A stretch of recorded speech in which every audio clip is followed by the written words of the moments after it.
ગયું? હા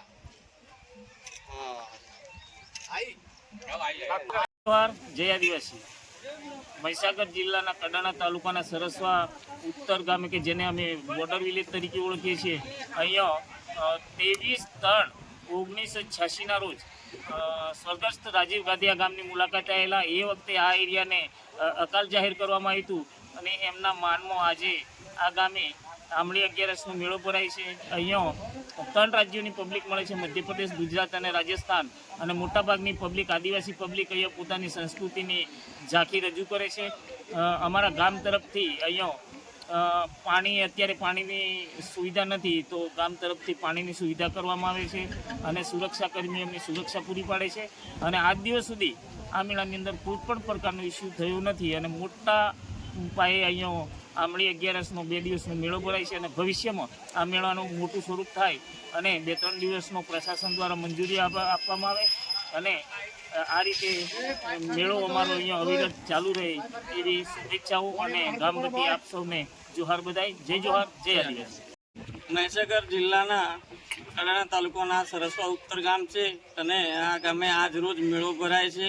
મેળાનું મહત્વ એવું છે કે હોળી પર્વની અંદર 11 આવે એટલે એના આદિવાસીઓ પહેલેથી આ તહેવાર મનાવતા આવ્યા છે. પણ મેળાનું ખાસ મહત્વ એ છે કે 22 માર્ચ 1986ના રોજ દેશના વડાપ્રધાન માનનીય આદરણીય રાજીવ ગાંધીજી આ ગામની મુલાકાત લીધી હતી અને દુષ્કાળગ્રસ્ત વખત હતો અમારો. એ સમયે રાજીવ ગાંધીએ મુલાકાત કરી અને રોડ રસ્તા, પાણી, શિક્ષણ વગેરેની ગામમાં સુવિધાઓ આપી અને એ દિવસથી અહીંની પ્રજા રાજીવ ગાંધીજીને પોતાના આરાધ્ય દેવ તરીકે પૂજે છે. અહીંયા શિવજીનું મંદિર પણ આવેલું છે ગામમાં અને એના બંને રાજ્યના ગુજરાત, રાજસ્થાન અને MP જેવા રાજ્યોની પબ્લિક અહીંયા આવે છે અને રાજીવ ગાંધીની પણ પૂજા કરે છે અને શિવજીની પૂજા કરે છે અને આંબળી 11ના રોજ હર્ષોલ્લાસથી મેળાને મજા માણે છે.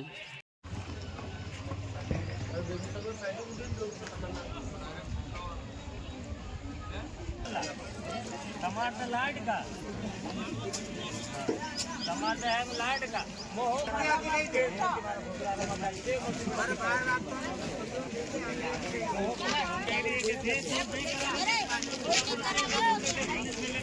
મને દાદા નથી ફરક કોઈ પડે મારે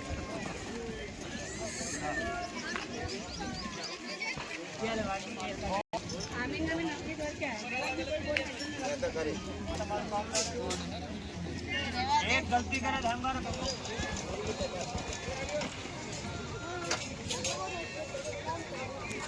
बराबर बहुत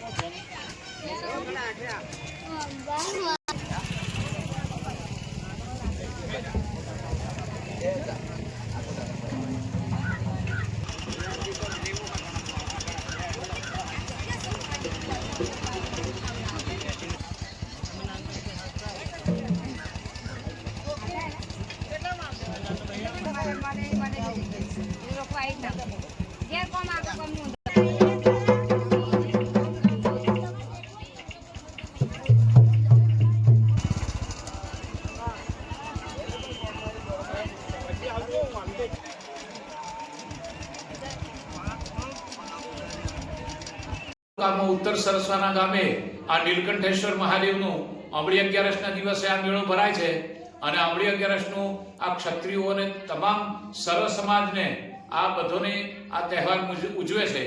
એ નિમિત્તે તે દિવસે આંબળી 11ના દિવસે રાજીવ ગાંધી આ ગામે સરસવા ઉત્તરે આવેલા અને તે દિવસથી આ આંબળી 11નો મેળો પ્રખ્યાત થઈ ગયેલો છે. તેને દુકાનો મોટા પાયા પર આવે છે અને અહીંયા નીલકંઠેશ્વરમાં દુકાનો અને સમાજ બધા ટોટલી રાજસ્થાન અને ગુજરાતના માણસો એકઠા થાય છે. સરહદ ઉપર આવેલું હોવાના કારણે અહીં રાજસ્થાનના માણસો પણ એકઠા થાય છે, ગુજરાતના પણ થાય છે અને આ નિમિત્તે નીલકંઠેશ્વર મહાદેવના મંદિરના દર્શન કરે છે અને લોકો આ નિમિત્તે આંબળી 11ના મેળાને વર્ષો વર્ષ પરંપરાગતથી ચાલુ રાખેલો છે. 1983ની સાલથી આ મેળો ચાલુ છે. નવીન બાંધકામ કરીને આ મંદિર ટેકરા પર ત્યારનું આ બનાવેલું છે અને ત્યારથી આ મેળો પ્રખ્યાત છે આંબળી 11નો.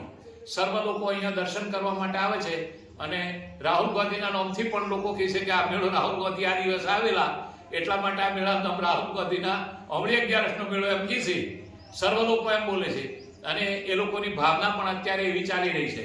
અને સર્વ લોકો અહીં નીલકંઠેશ્વર મહાદેવની પણ પૂજા કરવા માટે આવે છે, સર્વ ભાવનાથી આવે છે, સર્વત્ર સત્ય કર્મથી અને પુણ્ય કર્મની ભાવનાઓથી આ નીલકંઠેશ્વર મહાદેવની પૂજા કરવા માટે આવે છે. વર્ષોથી એ મહારાજ પણ બેસે છે અને એ મહારાજ લોકોના આશીર્વાદ પણ આવે છે.